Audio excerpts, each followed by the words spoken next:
Mari kita lanjutkan kajian kita tentang akidah atau tauhid atau ilmu iman. Jadi ada 3 penamaan. Kadang orang menyebutnya ilmu tauhid, kadang sebagian lagi menyebutnya ilmu al-aqidah, kadang disebut juga dengan ilmu iman. Yang semuanya mengacu kepada kajian tentang mengesahkan Allah Subhanahu wa taala, lengkap dengan rukun iman yang 6. Hadirin yang dimuliakan Allah, kita sudah sampai pada pertemuan bulan lalu pada tema tentang bait yang keempat dari kitab Aqidatul Awam yang bunyinya sebagai berikut: Tsumma ssalatu wassalamu sarmada 'alan nabiyyi khairi man qad wahhada wa alihi wa sahbihi wa man tabi'a sabila dinil haqqi ghaira mubtadi'. Baik, kita masuk ke bait yang keempat. Bait yang keempat ini ada kalimat sebagai berikut. Kita kalau bersalawat, biasanya salawat kita itu kan bukan cuma untuk Nabi ya. Untuk keluarga Nabi juga kan Bapak-bapak ya. Kita Allahumma sholli ala Sayyidina Muhammad wa ala ali Sayyidina Muhammad. Ali itu apa artinya? Keluarga. Alif lam.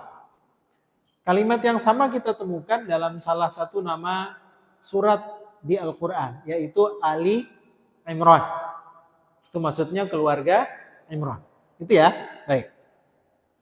Jadi ketika kita bersalawat, Nabi menyunahkan kita juga bukan cuma buat beliau Sallallahu Alaihi Wasallam, tapi juga buat keluarga beliau. Nah, yang jadi PR kita pertemuan yang lalu adalah keluarga Nabi ini siapa sebenarnya?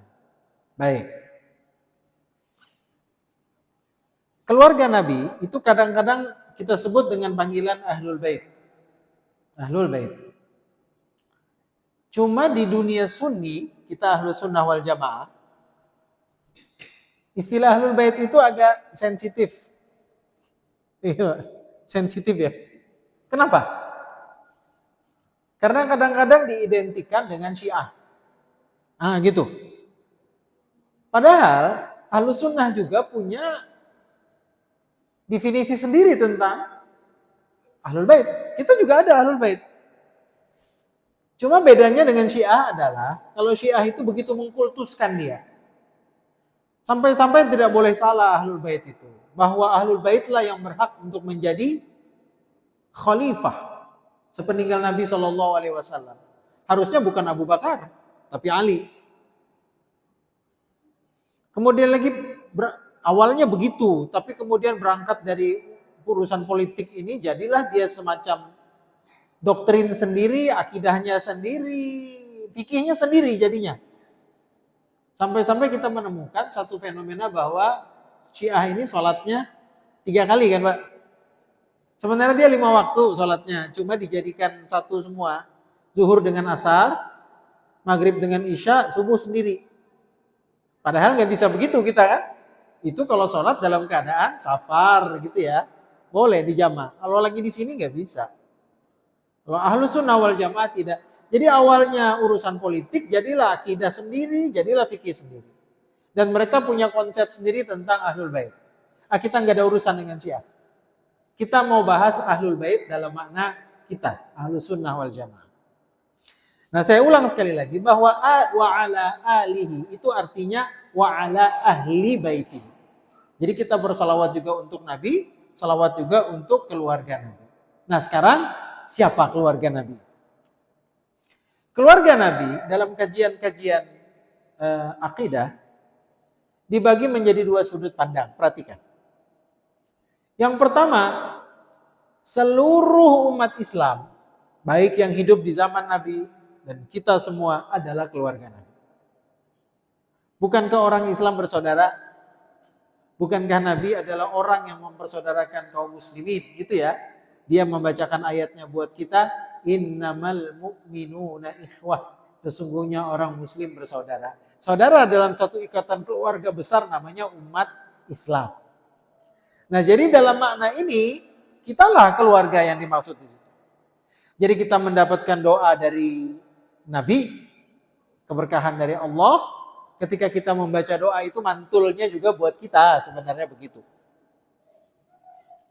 Yang kedua, secara lebih Sempit. Biasanya ini didefinisikan dengan keluarga Nabi secara biologis. Nah, paham ya? Secara biologis. Secara biologis itu maksudnya ada hubungan darah secara langsung. Memang bersaudara secara umat kita, tapi kan kita tidak ada hubungan darah dengan Nabi. Nabi orang Arab, kita bukan. Nah, yang ini didefinisikan lebih kecil lagi, yaitu orang-orang yang punya hubungan darah dengan Nabi secara biologis. Siapa saja mereka? Semua istri Nabi, semua mertua Nabi. Mertua Nabi siapa? Abu Bakar. Kan Nabi menikah dengan Aisyah, Aisyah anak perempuan Abu Bakar. Menikah dengan Hafsah anak perempuan Umar. Anak-anak mereka juga itu semuanya keluarga Ahlul Bait. Oke. Termasuk dalam hal ini adalah Ali yang diagungkan oleh Syiah itu. Termasuk dalam hal ini Fatimah. Termasuk dalam hal ini kedua anak mereka cucu Nabi yaitu Al-Hasan dan Al-Husain. Gitu ya. Enak kita dong Ahlus Sunnah. Semuanya merangkumi kita. Kita ini oke semua selama Anda Muslim, selama Anda keluarga Nabi, Anda adalah Ahlul Bait. Baik, kita fokus lagi pada Ahlul Bait yang lebih sempit tadi maknanya. Bapak Ibu saya minta fokus. Karena ini panjang kemana-mana. Baik, saya ulang ya. Definisinya lebih kecil tadi, keluarga besar Nabi secara biologis.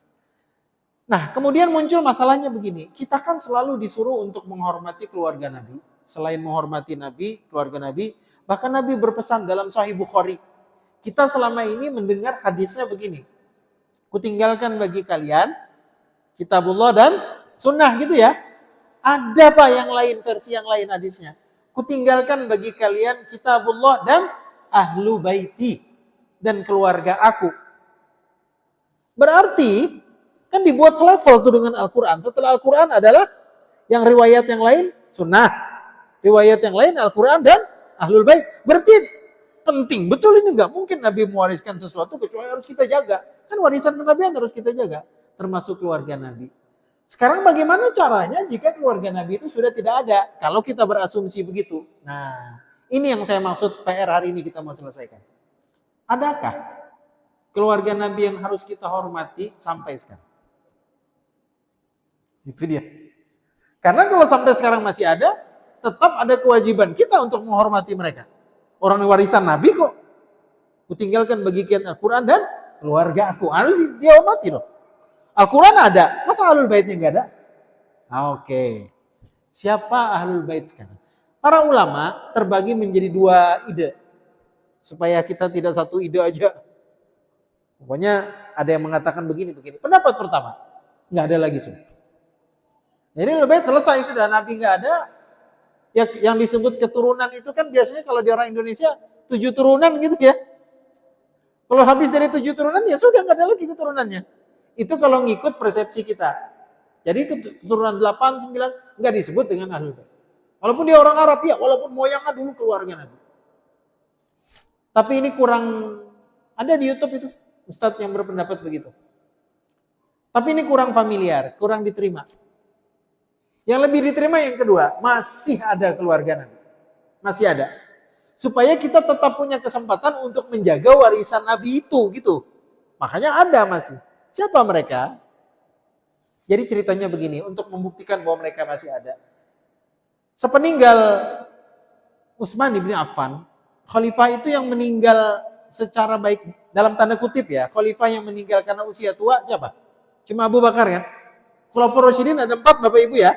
Abu Bakar, Umar, Utsman, Ali. Abu Bakar itu meninggal tua. Sisanya konflik semua. Umar meninggal kenapa? Ditusuk. Utsman meninggal kenapa? Dibunuh. Ali meninggal kenapa? Konflik. Nah, jadi sepeninggal Utsman ini ada intrik-intrik perpecahan di tubuh umat. Ini bisa dirujuk lah buku-buku seperti Petaka Terbesar Umat Islam, tulisan Khalid Muhammad Khalid, ulama Azhar. Jadi mulai pecah di zaman Utsman ini.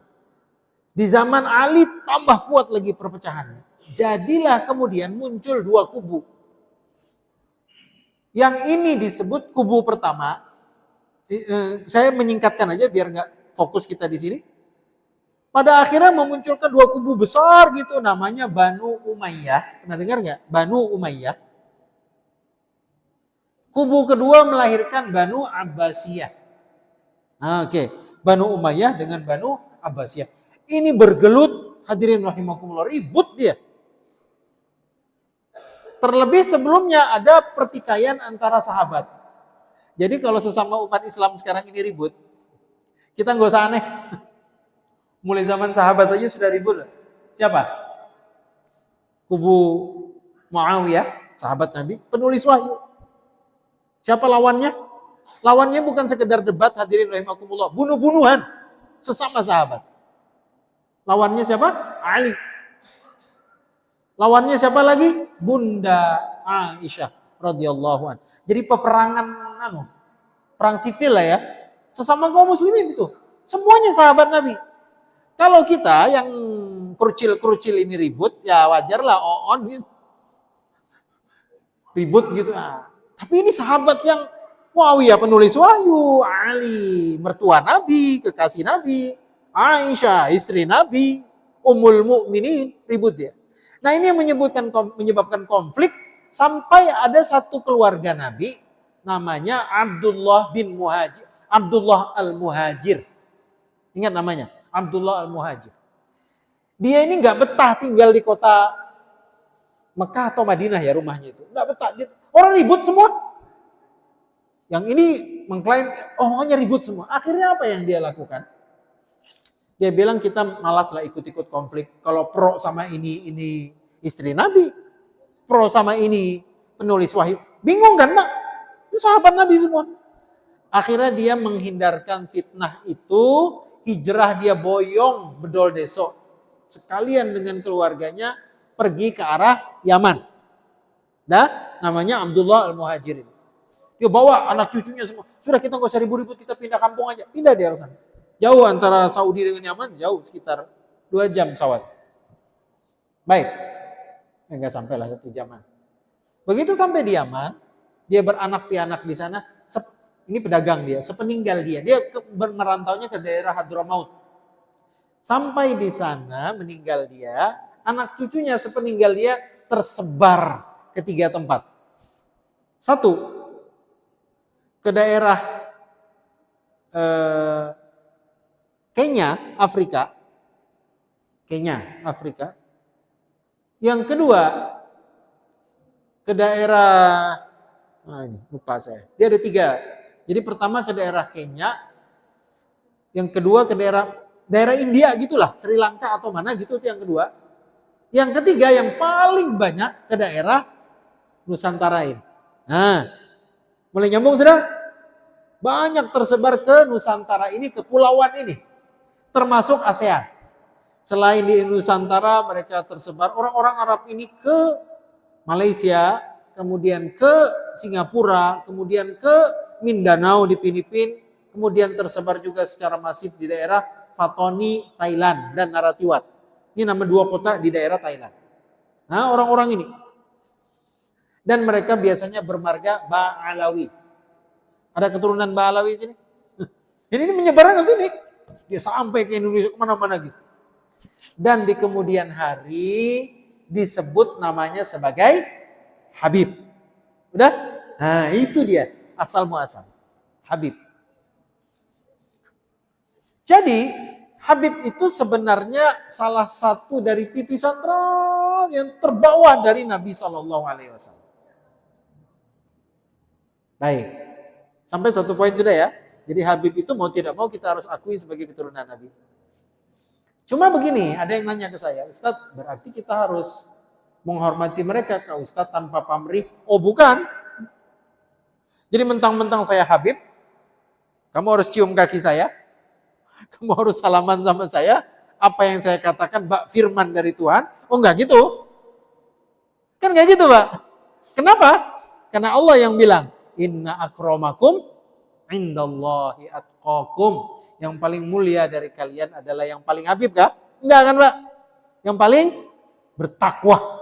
Nah, jadi kehabiban seseorang, keturunan Nabi siapapun dia, itu harus selalu identik digabungkan dengan ketakwaan dia. Mau darah biru kah? Darah biru maksudnya keturunan. Keturunan itu kan gak ada manfaatnya di hadapan Allah. Kita mau dia keturunan kakek dia, ya kita kan nggak bisa maksa, Pak. Orang dilahirkan dari rahim keturunan Nabi, ya sudah, itu sebuah keberkahan. Tapi sambung, lanjutkan. Anda harus menjadi orang yang taat kepada Allah, taat kepada Rasul, sebagaimana kakek moyangmu Muhammad Sallallahu Alaihi Wasallam. Bisa dipahami sampai di sini, Pak? Jadi kita bukan jangan Habib kita hormat, bukan, kita lihat dulu gimana kelakuan dia. Bagaimana dia menghormati Al-Quran, bagaimana dia mengamalkan sunnah Nabi. Begitu ini semua clear, nah baru gitu. Oke, itu yang dimaksud dengan wa'ala ali. Kita lanjut. Wa'ala alihi wa sahbihi. Sahbihi itu artinya sahabat Nabi. Siapa itu sahabat Nabi? Sahabat Nabi itu definisinya sebagai berikut. Kalau mau catat. Sahabat Nabi adalah orang yang hidup sezaman dengan Nabi, berinteraksi secara rutin dengan Nabi, beriman dengan Nabi, dan mati dalam iman itu. 4. Kurang aja 1, nggak bisa disebut sahabat Nabi. Hidup sezaman, berinteraksi secara rutin, beriman pada Nabi, dan mati dalam keimanan. Mari kita lihat 4 definisi.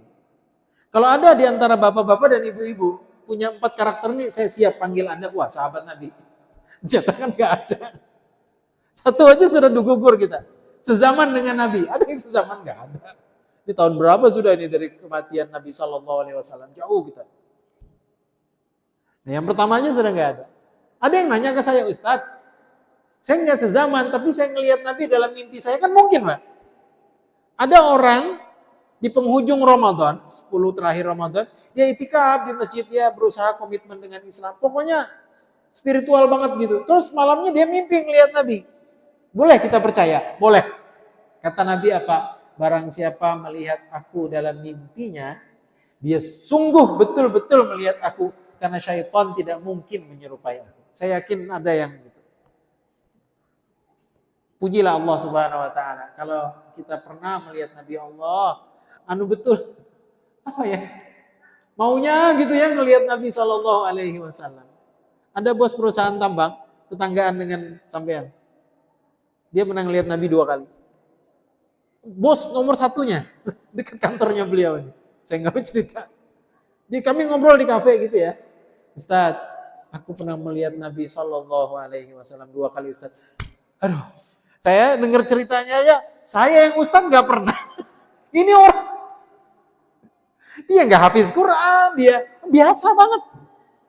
Masya Allah, itu sebuah anugerah yang luar biasa itu. Anugerah luar biasa. Minta-minta gitu melihat Nabi Shallallahu alaihi wasallam. Baik, nah itu tidak. Apakah dimaksud orang seperti itu melihat Nabi dia sahabat Nabi? Enggak. Walaupun melihat Nabi, tapi kan bukan real di alam, bukan mimpi kan, itu mimpi tetap. Jadi betul-betul sehari-hari melihat Nabi. Jadi harus sezaman. Kalau Imam Al-Bukhari, yang terkenal ya, Imam Al-Bukhari, sahabat Nabi, kita nggak nyebut sahabat kan? Kenapa? Dia nggak sezaman. Jadi syaratnya menjadi sahabat harus hidup sezaman dengan Nabi. Seperti Abu Bakar Siddiq radhiyallahu anhu. Baik, definisi yang kedua tadi apa? Dia harus berinteraksi secara rutin. Jadi hidup sezaman oke, tapi yang kedua dia nggak dapat, itu bukan sahabat Nabi.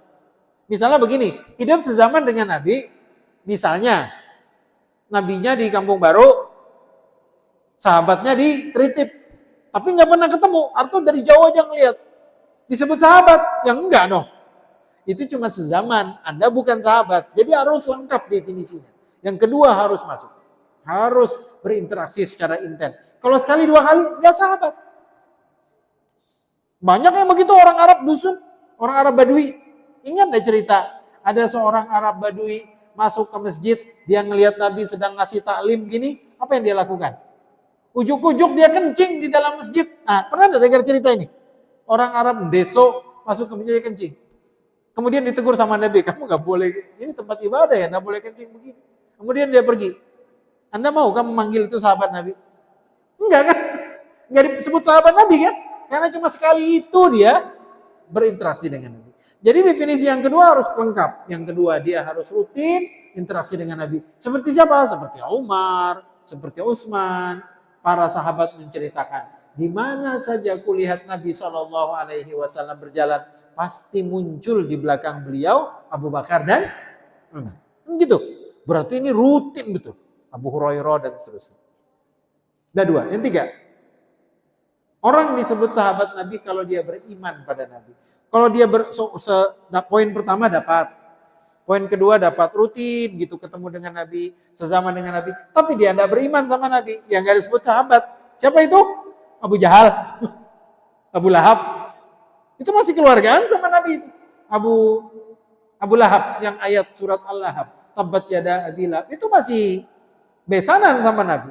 Karena anak Nabi sebelum bercerai dengan anaknya dia, itu besanan. Sahabat Nabi bukan. Oke, 4. Yang keempat, dia harus komitmen dengan imannya itu sampai meninggal. Sezaman, rutin berinteraksi dengan Nabi. Apa tadi yang ketiga? Beriman pada Nabi dan dia membawa mati keimanan itu. Kenapa ini penting? Karena ada orang dapat yang pertama, dapat yang kedua, dapat yang ketiga, yang keempat dia murtad. Pernah dengar? Cilaka 12 sudah hidup sezaman Nabi, ngelihat Nabi, berinteraksi dengan Nabi, mati kafir lagi. Atuh, kita aja sayang betul kan Pak? Ini siapa ini? Ini kejadian. Jadi ada seorang laki-laki, dia menikah dengan seorang sahabiah, sahabat perempuan. Kemudian diperintahkan untuk hijrah ke Habasyah. Habasyah itu Ethiopia, Afrika. Sebelum hijrah ke Madinah. Sampai di sana, ini sahabatnya dengan istrinya ini, dia kepincut dengan orang Kristen. Ethiopia itu di zaman itu Kristen agamanya. Kemudian dia bilang sama istrinya, aku mau keluar dari agama Muhammad, aku mau memeluk agama yang ini aja. Pulanglah istrinya ke Mekah dengan terseduh-sedan, karena dia cerai langsung. Oh, ini suami, kita lari dari Mekah untuk ke Afrika ini untuk membawa agama. Sampai sini kamu murtad lagi, cerai dia. Sedih betul kan? Dan ini orang mati dalam keadaan kafir. Ini sahabat? Enggak. Parah ini dia mati dalam kekafiran. Jadi ketika kita menyebut wa ala alihi wa sahbihi, bayangkan 4 item ini ada pada diri seorang sahabat. Nah, hadirin rahimakumullah. Sahabat Nabi ini dia tidak satu level. Ada sahabat yang ikut perang Badar, itu terbaik, Pak. Ada sahabat ikut perang Uhud. Ada sahabat Muhajirin, orang Mekah yang hijrah ke Madinah. Ada orang Ansor, yaitu orang-orang Madinah. Itu levelnya nggak sama. Coba bayangkan, Nabi pernah berdoa, ya Allah, sayangilah orang-orang Ansor dan wanita-wanita Ansor dan anak-anak Ansor. Berarti nggak sama kan, Pak? Itu Nabi lagi duduk di rumahnya, Sallallahu Alaihi Wasallam. Lewat ibu-ibu, kalau kita ibu-ibu ngerewang, pulang ngerewang gitu sama anaknya itu. Nabi Masya Allah, Nabi senang melihat fenomena orang kampung begitu, kata Nabi. Mudah-mudahan Allah menyayangi wanita Ansor dan anak-anak Ansor. Spesial ini. Itulah sahabat Ridwanullahi alaihi. Ketika Nabi meninggal, para ulama sejarah berselisih tentang jumlah sahabat Nabi. Jadi Nabi meninggal itu beliau tidak mewariskan apa-apa selain Quran, Sunnah, Ahlul Bait dan sahabat. Sekarang berapa jumlahnya? Kita perlu tahu supaya kita menghormati mereka gitu ya. Ini sahabat harus dihormati. Makanya kalau disebut nama sahabat kita menyebutnya radhiyallahu an. Kalau Nabi kan sallallahu alaihi wasallam, kalau sahabat radhiyallahu an. Berapa jumlahnya? Ini diperdebatkan. Ada yang mengatakan 14.000, ada yang mengatakan lebih dari itu. Di sekitar itu. Kenapa 14.000? Ada yang perkirakan gitu karena begini, ketika Nabi hijrah dari Mekah ke Madinah itu membawa 200 orang sahabat. Cuma 200, Pak. Begitu Nabi menaklukkan Mekah yang mengusir dia, Nabi membawa berapa pasukan? 12.000. Nah, nambah kan, Pak? 200 jadi 12.000. Begitu Nabi meninggal, tambah lagi 2.000. Jadilah 14.000. Nah, Pak, itu logikanya. Jadi banyak yang mengatakan jumlahnya 14.000. Tapi sebagian lagi mengatakan jauh daripada 14.000. Baik, ini data. Data yang lain tentang sahabat. Sahabat itu jarang yang mati di Madinah. Jarang yang mati di Mekah. Kita beranggapan yang 14.000 ini matinya banyak di dekat kubur Nabi. Oh enggak. Sedikit Pak. Kalau bapak-bapak pernah haji, pernah umroh, kan di dekat kubur Nabi itu ada, di dekat apa namanya, Masjid Nabawi, agak ke sebelah sana itu, ada kubur, namanya kubur apa? Bapak sudah umroh? Belum? Sudah? Udahan umroh lagi Pak. Pernah enggak ke kubur Baqi'? Nah, di kubur Baqi' itu berapa orang? Sedikit. Karena mayoritas sahabat tidak mati di Madinah. Tidak mati di Mekah. Mereka sepeninggal Nabi tersebar ke seluruh penjuru dunia Islam. Menyebarkan Islam. Nggak ada yang jago kandang. Sahabat aja nggak mau jago kandang. Itu jangan jago kandang lah Pak. Saya ini keluar dari kandang saya, rumah saya di Kampung Baru. Tinggal di Sepinggan Pratama, dakwahnya di daerah apa ini? Tritip kan? Manggarai. Batak. Ya itu keluar dari kandang. Kalau di kandang aja kurang jauh mainnya bilang orang. Ujung-ujung kan. Nah, jadi sahabat tuh begitu. Nah, dicatat. Dari kaum laki-laki, sahabat yang laki-laki, yang meninggal paling jauh. Jauh betul dia meninggal. Di mana meninggalnya sahabat paling jauh? Di Istanbul, Turki. Itu kan Eropa Pak, Turki itu. Turki itu kan terbagi dua negaranya. Separuh di Eropa, separuh di Asia. Nah ini sahabat yang meninggal di daratan Eropa, tepatnya di Turki, adalah Abu Ayyub Al-Ansari radhiyallahu anhu. Abu Ayyub, kalau bapak-bapak pergi ke depan Masjid Nabawi, di sini banyak hotel. Kalau sebelah sini kan apa? Mall. Pinter juga itu orang Arab itu. Dia bikin mall di dekat musolanya, di dekat softnya perempuan, Pak. Nyambung nama saya? Jadi ibu-ibu itu assalamualaikum, dia langsung belanja. Mall itu di sebelah sana, nah dia bangun. Ini kan shopnya ibu-ibu ya. Mall itu di sana dibangunnya di situ. Bukan dibangun di sini, di shopnya bapak-bapak. Tahu juga Arab nih ibu-ibu. Kita ini tukang belanja rupanya. Nah dia rumahnya Abu Ayyub bukan di sebelah mall, tapi di sebelah situ. Kalau ini Masjid Nabawi misalnya. Situ dia. Coba mau tahu nama jalan di dekat hotel itu? Hotel kita umroh. Coba bapak-bapak pagi-pagi habis sholat subuh misalnya. Coba ada yang mau berangkat umroh, buktikan kalimat saya. Nama jalannya apa? Jalan Abu Ayyub. Nah itu dia. Karena dulu rumahnya di situ. Itu orangnya di mana matinya? Jauh di Eropa. Nabi ketika pertama kali hijrah dari Mekah ke Madinah, nginapnya di rumah Abu Ayyub Al-Ansari. Dia meninggalnya di jantung Eropa sana. Di Istanbul atau Konstantinopel. Itu dari laki-laki. Kalau dari perempuan, siapa? Unik, dua orang sahabat ini meninggal di Eropa semua. Nggak ada di Arab. Siapa yang perempuan? Ini perwakilan ibu-ibu. Namanya Ummu Haram binti Milhan radhiyallahu anha. Saya ulang, biar mudah ingatnya. Biar bulan depan saya sini lagi, sebelum mulai saya tanya dulu. Kayak kuis saja. Dari perempuan namanya Ummu Haram binti Milhan radhiyallahu anha. Yang ini meninggalnya di mana? Ada yang pernah dengar ceritanya? Ummu Haram meninggalnya di pulau. Namanya Pulau Cyprus. Cyprus sekarang masuk ke bawah kekuasaan Yunani. Nah, Eropa lagi. Jauh ini. Coba aja searching di Google nanti. Ketik Ummu Haram binti Milhan, ketemu meninggalnya di situ. Dia di pinggir laut, kuburnya di batu nisannya tertulis, di sini terkubur seorang sahabiyah perempuan namanya Ummu Haram binti Milhan radhiyallahu anha. Ini adalah bibinya dari Anas bin Malik radhiyallahu anhu. Oke, itu cerita tentang sahabat. Abu Hurairah di mana kuburnya? Yang terkenal itu loh. Dari Abu Hurairah, kan sering dengar gitu. Itu bukan di Madinah kuburnya, di mana dia? Di Syria. Itu yang lagi perang ini loh. Jauh-jauh sahabat ini. Bilal ibn Rabah, di mana dia? Di Syria. Jauh. Itu tadi saya bilang, kalau Anda ingin terbuka wawasan, mainnya jauhan sedikit, jangan mainnya di Batakan aja ya.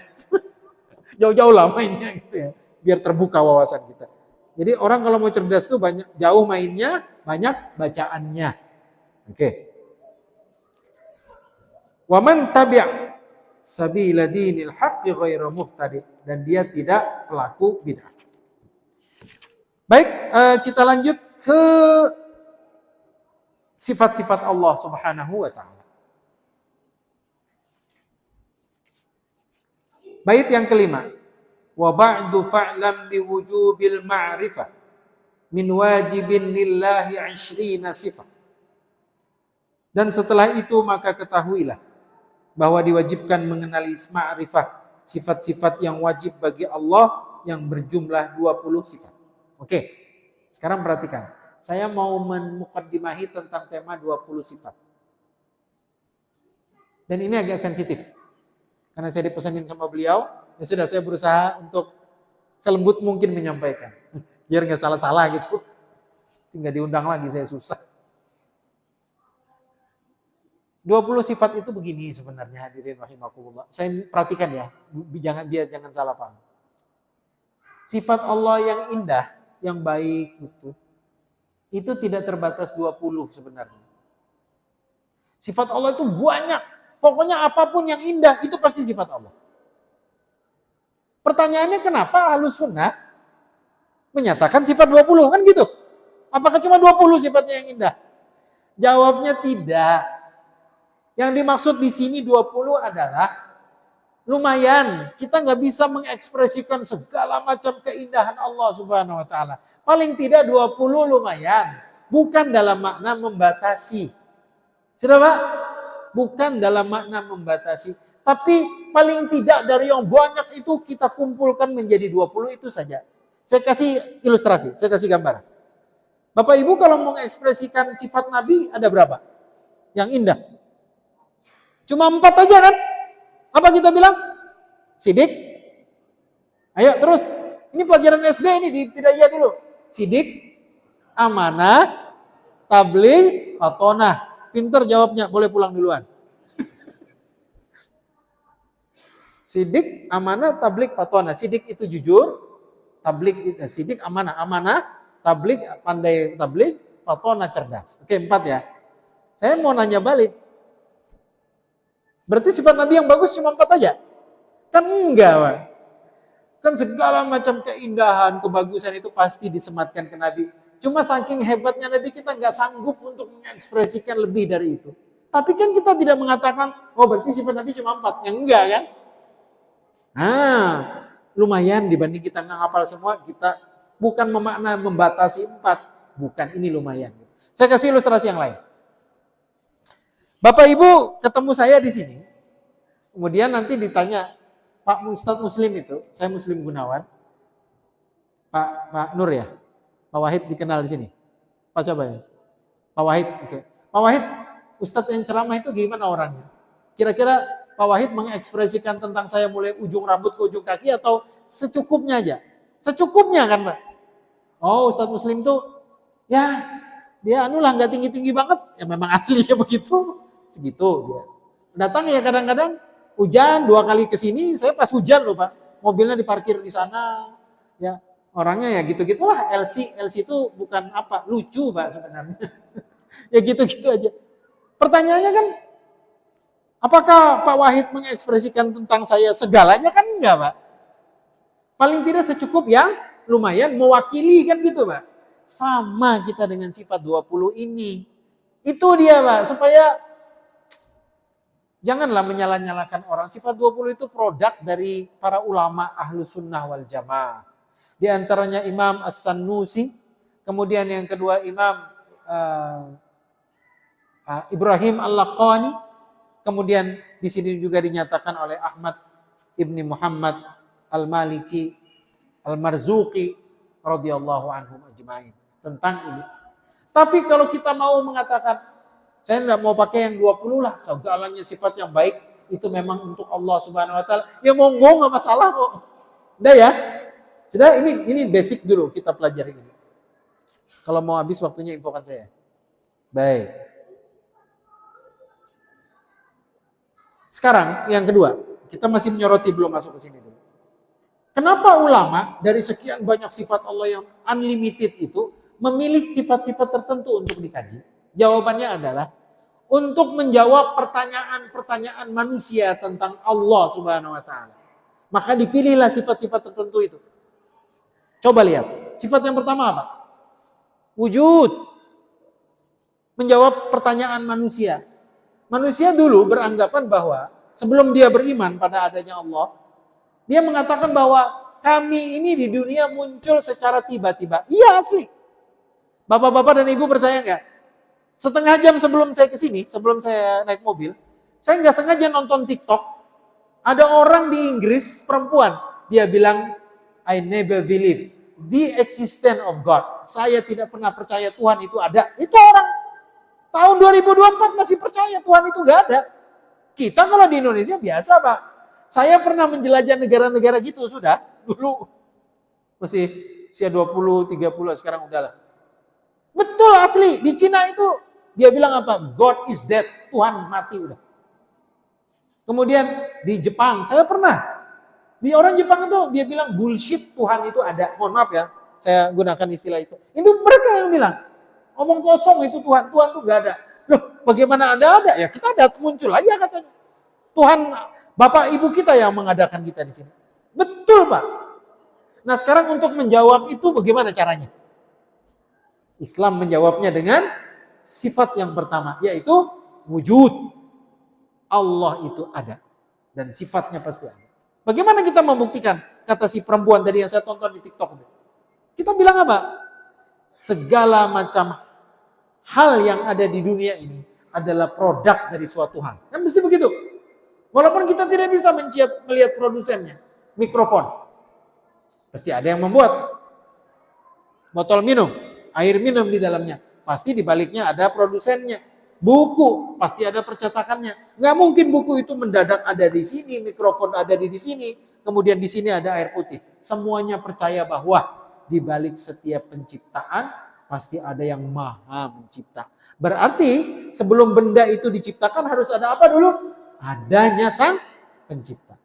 Ada itu, wujud itu, itulah yang menjadi karakter pertama dari adanya Tuhan. Namanya Allah Subhanahu wa Ta'ala. Terasa kan Pak wujud? Yang pertama aja harus wujud. Kalau Tuhan itu nggak ada bagaimana? Kita tidak mungkin menunggang Yamaha, Honda sebelum adanya produsennya. Apa itu? Jepang. Nah, sekarang kita tidak mungkin duduk di sini.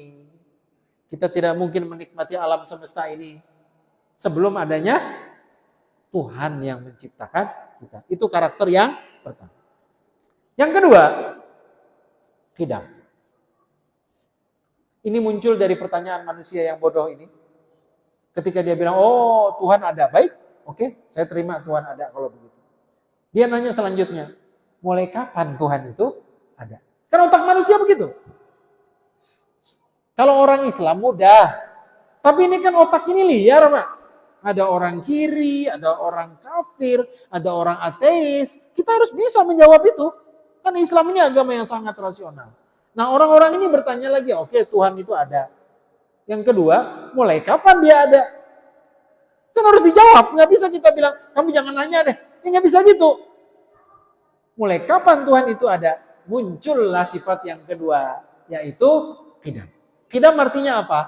Qidam itu artinya dahulu gitu. Cuma yang membedakan kedahuluan Tuhan dengan kedahuluan makhluk adalah tanpa permulaan. Kalau kita dahulu, saya dahulu di sini. Sebelum ini ada komplek perumahan ini, saya orang tua di sini, paling dulu tinggal di sini. Tapi yakin enggak seperti itu kenyataan? Enggak, sebelum Bapak ada pohon di sini.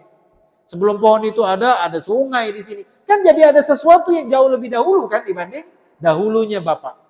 Tapi kalau Allah Subhanahu wa Ta'ala disebut dahulu, dia tanpa ada yang mendahului. Sudah selesai. Itu disebut dengan qidam. 3. Baqa. Baqa itu artinya forever, everlasting. Gak akan pernah pupus. Selama-lamanya.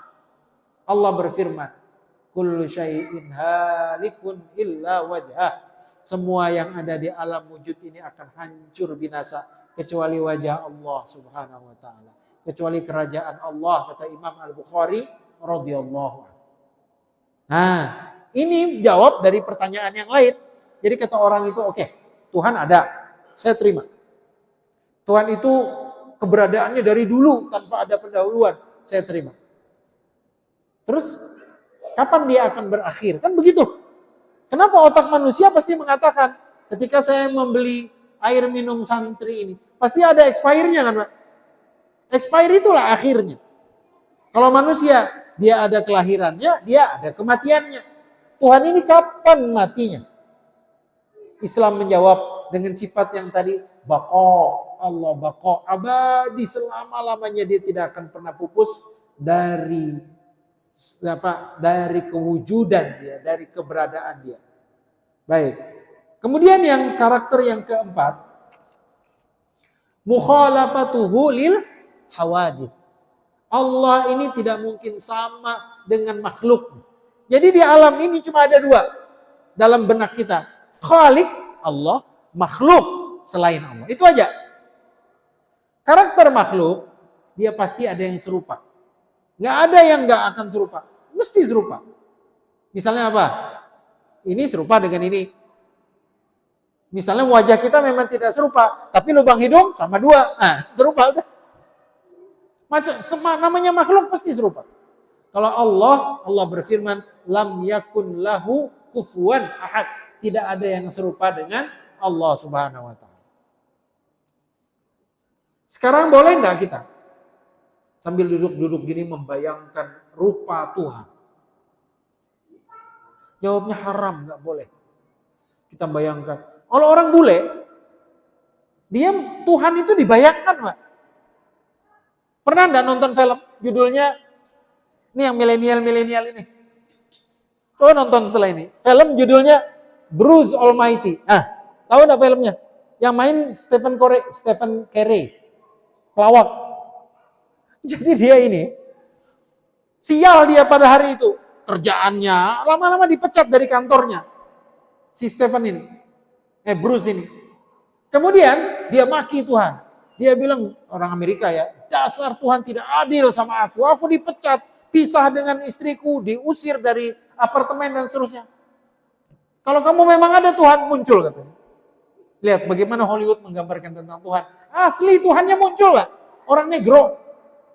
Nonton aja nanti habis nih. Di YouTube itu ada. Ingat kalimat judul saya, Bruce Almighty. Itu filmnya. Saya nonton, unik ini Tuhan. Jadi begitu Tuhan ini muncul, dia bilang, kamu kayak manggil aku. Kaget dia. Wow, you are God. Oh, ini ke Tuhanku selama ini. Udah, kata Tuhan itu baik. Kamu mau ngerasakan enggak jadi Tuhan kayak gimana? Kata Bruce, oke, boleh juga. Akhirnya dia bilang, silahkan mulai detik ini kamu jadi Tuhan, I am going to vacation. Saya akan pergi ke liburan. Liburan Tuhannya, Tuhan liburan. Pergi aja dia. Di tengah laut dia berpisah gitu, boleh pergi. Sejak detik itu si Bruce jadi Tuhan. Apa yang terjadi, Pak? Detik dia jadi Tuhan, dia mendengar di telinganya. Begitu dia buka komputer, emailnya penuh. Tahu enggak apa itu? Rupanya orang satu jagat berdoa kepada dia. Menjadi Tuhan salah sendiri. Allah itu sampai detik ini dia menjawab semua permintaan orang satu jagat kan Pak. Bruce ini karena dia nggak tahu jadi Tuhan, nggak pengalaman mungkin. Begitu komputer email, segala macam permintaan, dia klik aja, pakai apa oke, yes, tik dikliknya. Apa yang terjadi besok? Begitu dia turun dari apartemennya, Amerika kacau balau. Kenapa? Rupanya ada satu bank baru dibobol oleh perampok. Perampok itu malamnya sebelum dia bobol, dia berdoa, oh Tuhan, mudahkan misiku untuk merampok besok. Kata Tuhan, klik, oke. Sementara yang punya bank, dia berdoa, oh Tuhan selamatkan aku. Yang penting kalau ada perampokan jangan sampai aku terbunuh. Enggak terbunuh dia, tapi rampok merajalela di mana-mana. Kacau kan Pak? Susahnya jadi Tuhan, terasa nggak? Itulah sebabnya ketika kita berdoa kepada Allah Subhanahu wa taala, apa kata Allah? Ud'uni astajib lakum. Minta kepadaku, aku akan jawab. Itu enggak mudah-mudah Allah menjawab itu. Menjawabnya pada waktunya supaya jangan konflik loh. Yang ini mintanya begini, yang ini mintanya begitu. Bapak-bapak tahu kan tukang jual es? Apa doanya? Ya Allah, jangan hujan. Jangan sampai hujan, ya Allah. Nggak laku jualan. Tapi yang tukang, kita ini yang ada hujan. Ya Allah, jangan turun hujan. Kan susah jadinya. Kuat-kuatan doa jadinya. Gitu. Judulnya antara tukang es dengan Bapak Imam. Susah aku ke masjid kalau hujan. Jangan lihat itu. Nah, untuk itu semua Tuhan kita tidak bisa dilihat. Selain Islam, Tuhannya bisa dilihat. Percaya nggak? Selain Islam, Tuhannya bisa dilihat di dunia ini. Mau bukti? Pergi aja ke rumah tetangga sebelah. Ada yang salah. Iya kan? Bisa dilihat Tuhan. Uniknya yang ditaruh di sini, kalau di Indonesia mukanya kayak orang Asia, kalau di Afrika tahu nggak? Kayak Afrika dulu. Gimana nih berubah-berubah Tuhannya? Kita lihat. Pergi ke Thailand. Thailand tuh ada patung besar. Judulnya Sleeping Buddha. Buddha yang sedang tidur gini. Sementara Allah Subhanahu wa taala menyatakan dalam ayat kursi, Allahu la ilaha illa huwal hayyul qayyum. Dialah Allah. Dia selalu berdiri sendiri. Qayyum, tidak perlu bantuan. La ta'khudhuhu sinatu wala naum. Dia tidak tertimpa padanya lupa dan dia tidak mungkin mengantuk. Ini bukan mengantuk saja. Sleeping Buddha. Buddha lagi tidur. Gimana dah kacau alam semesta ini. Kita lanjutkan ya pada pertemuan yang akan datang. Mudah-mudahan bisa dicerna dengan mudah dan pada akhirnya kita memiliki komitmen yang baik kepada Islam. Aku qouli hadza wa astaghfirullahal azim. Subhanakallahumma wa bihamdika asyhadu an la ilaha illa anta astaghfiruka wa atubu ilaik. Wassalamualaikum warahmatullahi wabarakatuh.